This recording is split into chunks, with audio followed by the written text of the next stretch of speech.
आज हिंदुस्तान का जर्रा जर्रा कह रहा है, जी हाँ, हमारा चंद्रयान 3 आज चांद पे विराजमान हो गया है। इसरो ने एक नया इतिहास रचते हुए चांद पे फतह हासिल कर ली है। इतिहास आज स्वर्ण अक्षरों से लिखा जाएगा, क्योंकि रूस, अमेरिका और चीन के बाद चांद पर उतरने वाला भारत चौथा देश और चांद के दक्षिण ध्रुव पर उतरने वाला पहला देश बन चुका है। पर वो आखिर के 17 मिनट में क्या हुआ था, जिसे सभी वैज्ञानिक के चेहरे पे चिंता की लकीरें छा गई थी। बहुत कम लोग जानते हैं कि ग्राउंड लैंडिंग के वक्त चंद्रयान 3 से इसरो का संपर्क कमजोर हो गया था और वो बड़ी गलती कर बैठा था, जिससे ये मिशन फेल हो सकता था। आखिर कैसे हुई विक्रम लैंडर की लैंडिंग? कल रात विक्रम लैंडर चंद्र की आखिरी कक्षा में घूम रहा था। उससे पहले एक घटना बन चुकी थी। रूस का लूना 25 मिशन चांद पे पहुंचने से पहले ही क्रैश हो चुका था। इसी घटना से हमारे वैज्ञानिक चिंता में आ गए थे कि चंद्रयान 3 अच्छे से लैंड कर पाएगा या नहीं। 42 दिनों के लंबे सफर के बाद चंद्रयान 3 23 अगस्त को चांद की सतह पर लैंड करेगा। यही सोच से सुबह से देश भर में चिंता और खुशी का माहौल छाया हुआ था।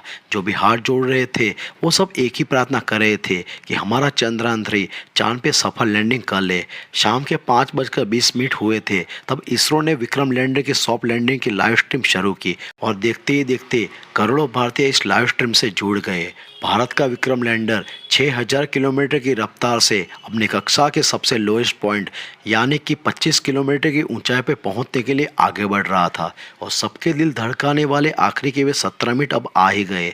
वो आखिरी के चंद मिनट इसलिए अहम होते हैं कि उस समय ग्राउंड टीम के पास कोई कंट्रोल नहीं होता है। उस समय चंद्रयान का सामना किसी मुश्किल से हो जाता है तो उसे खुद ही उसका सामना करना पड़ता और इसी दौर में ज़्यादातर मिशन फेल हो जाते हैं। 2019 में चंद्रयान 2 के साथ कुछ ऐसा ही हुआ था। आखिरी समय में संपर्क टूट गया और चंद्रयान 2 की सफल लैंडिंग नहीं हो पाई।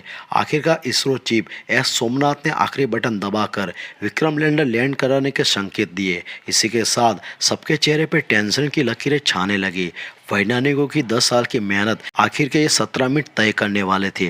क्या होने वाला था आगे? बटन दबाते ही धीरे धीरे चंद्रयान 3 ने चांद की सतह पर उतरने का शुरू किया। उसी के साथ चंद्रयान ने अपने सभी के सभी 9 सेंसर और कैमरे को ऑन कर दिया और चांद की सतह पे 360 डिग्री से देखने लगा।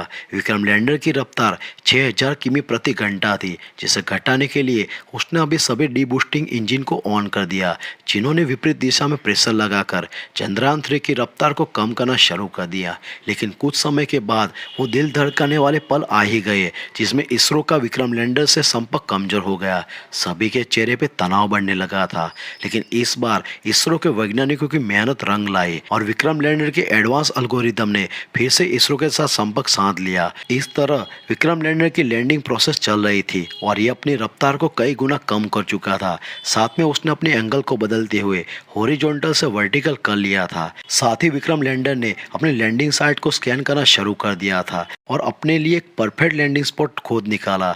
न तो यहाँ क्रेटर था, न ही चट्टान थी, लेकिन इतना ज़्यादा सफ़र करने के बाद विक्रम लैंडर में ईंधन खत्म हो रहा था। इसलिए अब बिना देरी करे इसे लैंडिंग करनी थी, जिसके लिए इसने नीचे बढ़ना शुरू कर दिया और सतह से 100 मीटर की ऊंचाई तक पहुंच गया, जहां पे उसने अपनी रफ्तार को 2 मीटर प्रति सेकंड तक कम कर दिया। थोड़ा एक्स्ट्रा फ्यूल होने पर लैंडर ने अपनी रफ्तार को और धीमा किया और चांद की सतह पे शाम 6:04 पर शानदार लैंडिंग किया और चांद के दक्षिण ध्रुव को अपनी मुट्ठी में कर लिया। विक्रम लैंडर से रोवर प्रज्ञान बाहर आ गया है और रोवर के पैरों से बने चिन्ह से अशोक स्तंभ की तस्वीर चांद पर छप रही है और आज हर दिल बोल रहा है।